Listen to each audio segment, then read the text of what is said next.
February 4th, 5th, and 6th, Nickerson's Hall's Black Box Theater hosted the Studio One Acts. Each one act would be directed, technically directed, and produced, as well as acted, all by students. Student producer Sarah Clifton shed light on what her one act was about. My show is about a woman walks through the park and she's assaulted, and now she's dreaming of someone interrogating her and cross-examining her and turning all of her words against who she is and like what she did and making it seem like she was at fault for it. I guess. What? I guess I think I'm more So you attractive. color your hair to be more attractive, Yes. but your fingernails I hope that they can take away about how they reevaluate how we assess victims and how we as a society have an effect on what happens to people.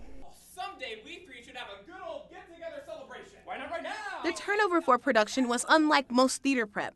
Patrick Neal Bearden, producer for A Mask of Reason, communicated the difficulties he faced with the time constraints. The production process was a little crazy because of KCACTF, which is our theater conference up in Minnesota. I had to miss a week of rehearsals, which only cut our process time down by a week. So I only had 2.5 weeks, including Tech Week, which was this week, to get my actors memorized and blocked. And then all of a sudden, she was kidnapped by a group of angry cannibals, and they put her in a pot of... While timing was difficult, it offered a new and exciting challenge for directors like Krista Fleming. How short it was, first of all, but that also gives it a whole new side, you have to work under that pressure. But I would have to say probably getting full character development out of all of the actors and exploring as much as we could have explored with the amount of time that we were allotted. God, career?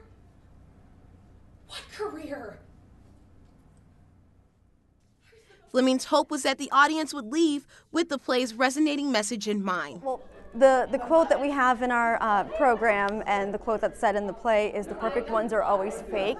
And so I'm hoping that people realize that just because it's not exactly how you dreamt it would be when you were younger, that you will go forth and still appreciate what you've gotten to do and see who it's made you become. So I'm hoping that people are able to realize that. If you missed this installment of the One Acts, they will be back starting April 22nd. Reporting for Lowdown, I'm Adrienne Columbus.